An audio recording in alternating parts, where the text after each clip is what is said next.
في عالم الطفل لا تبدأ الحكاية بالكلمات، بل بخط ولون وشخصية تفتح باب الخيال وتقود إلى المعرفة.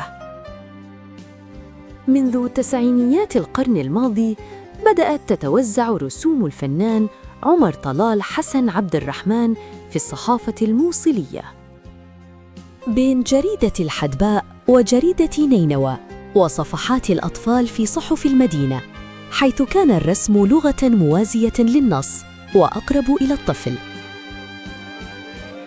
اتشكلت ملامح تجربته الفنية في بيئة أدبية وثقافية مبكرة غذاها والده القاص الراحل طلال حسن من خلال مجلات الأطفال وحكايات الأساطير والحيوانات، فكان الخيال هو البوابة الأولى نحو الرسم. كانت بداياته متواضعة، قائمة على تقليد الشخصيات الكرتونية، لكن الدخول إلى معهد الفنون الجميلة شكل نقطة تحول، حيث اتسعت الرؤية وصقلت الموهبة بالدراسة والاطلاع على المدارس الفنية الحديثة قبل أن يواصل مسيرته الأكاديمية في كلية الفنون الجميلة. في عام 2003 شارك في أول مجلة أطفال تصدر في العراق، مجلة قوس قزح، التي رأس تحريرها والده الراحل، ورسم معظم موادها، كما ساهم في إصدار أول ملحق صحفي ملون للأطفال في تاريخ الصحافة الموصلية.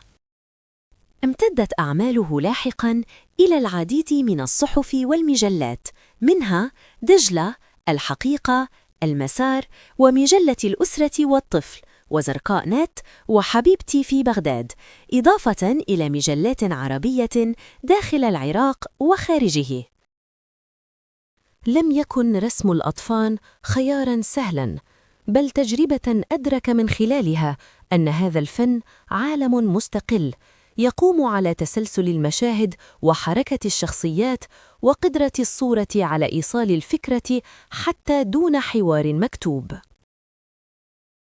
تميزت رسوم عمر طلال حسن بالبساطة في التكنيك والقدرة على إبراز الفكرة دون تعقيد، مع اعتماد واضح على الألوان المائية بشفافيتها ودقتها، وأحياناً ألوان القواش، إضافة إلى رسوم كاريكاتورية مبسطة قريبة من عالم الطفل. اختار لغة الطبيعة والحيوانات مدخلاً إلى هذا العالم، فامتلأت رسوماته بشخصيات مستوحاة من الحيوان والطير ومن الفولكلور الموصلي وحكاياته الشعبية، مضيفاً مفردات الأساطير والقصص التراثية. على مدى أكثر من 20 عاماً، وصل تجربته في فن الكوميكس ورسوم الأطفال بأسلوب قريب من الكاريكاتير وميل واضح إلى مدرسة والت ديزني، مؤمناً أن رسم الطفل مسؤولية ومتعة ورسالة، رسالة تبدأ بخط بسيط وتنتهي بطفل يرى العالم بعين أكثر خيالاً وأقرب إلى الجمال. ليس كل رسم صورة، بعض الرسوم أبواب، إذا فتحت دخل الطفل إلى عالم آخر. هناك حيث اللون أول الحكاية، وحيث الخط لا يشرح بل يلمح، تبدأ رحلة الفنان عمر طلال حسن عبد الرحمن.